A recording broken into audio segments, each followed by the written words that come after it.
Hello and welcome to the Great Wall Challenge number 2. Hey, this is a work with me video, so you should have all your supplies right in front of you, my friend, and we will work through this problem step by step together. So, without further ado, let us move on to our scenario. And here we go, my friends. Maniac bite monkeys. I can't even say it because they're so maniac. All right, so here you go. Look at him. He looks all calm and nice, but he is a maniac monkey, and he has escaped from the local zoo. And he's got a bunch of his friends with him.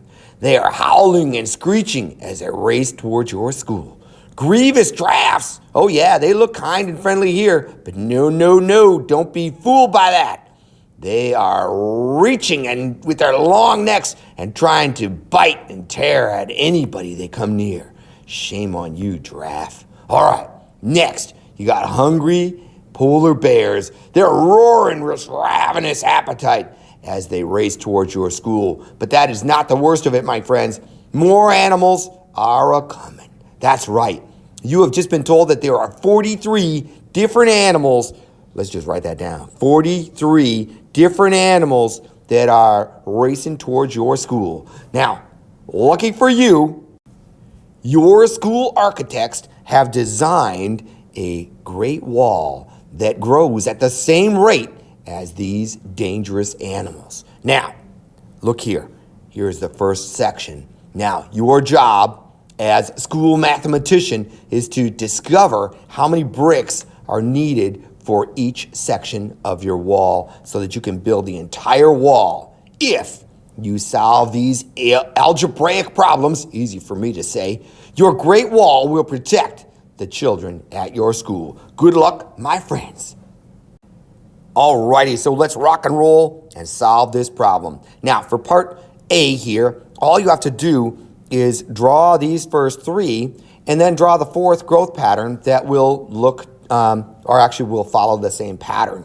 So I'm going to show you the trick I do, and then you're going to just follow the same pattern. Now, you got to remember that each square or triangle counts as one block. So here we go on the first one, and I'm going to just redo this. I'm going to write it as section 1. And what I like to do is just draw a box for this bottom section here, and then break it up because it makes it easier and more uniform. So I'll break it into 3 parts, right, by drawing 2 lines. And now I've got my bottom box here. I'm going to add a box right up on top there, and that's easy enough. And then a triangle on top of that. And that is your first section. So go ahead and pause the video and copy that, and then we'll do the next one. Perfect. All right, let's go. Now the next one, what I do is I make a rectangle that follows the whole box here, and then I break it like this and here. So let me show you how I do that. So I'm going to come up a little higher here and then go just like that. And now this is going to get broken like that, right? And then, so that gives me 2 rows, right? Which is what I've got here, 2 rows like that. And then I need 3 columns, right? So that means I'm going to draw 2 lines. And let's go ahead and do that right now. Watch what I do, because this is super tricky. And I'm going to just go ahead and make that last box by doing a box like that. And that gives me my 2 lines, right? Pretty cool. And now I have 3 columns across, right? 1 column, 2 column, 3 column, and 2 rows like that. All I have to do is add that triangle on top. So I'm going to just add that bad boy right there, and we're good to go. So go ahead and pause the video and copy this section, and then we'll roll on through, my friend. Super. All right, one thing I do like to do is put section 2 here. And now we're going to do our next section. And this time I'm going to do the same thing. I'm going to make one big rectangle here and then cut it up this way and this way. So let's go ahead and do that right now. So I'm going to take this line here and just extend it up a little bit and then move over. And now I'm going to extend these 2 lines, right? So let's just go ahead and do that. So I've got 1, 2, right? And now that gives me 1, 2, 3 rows. 1, 2, 3 rows, so that matches. And then I'm going to do that super trick, right? Come straight up and make the rectangle, and that will create the other three columns, right? So that was a tricky word for me, columns. So here's 1, 2, and 3 columns. I got my brick on top. All I have to do is add that triangle, and bam, there you have it. So go ahead and pause your paper, do that one, and also remember you want to label it S3, right? Fantastic.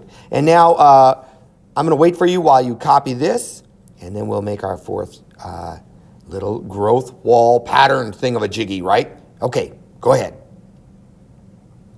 Alrighty, and super. Now, if I follow the pattern, you can see that I've got 1 row, then I have 2 rows, then I have 3 rows. So now this fourth section will have 4 rows. So I'm going to just bring this up 1 row and come over and make that around like that. Now I've got to make these lines, right? Because I got to make 4 rows, right?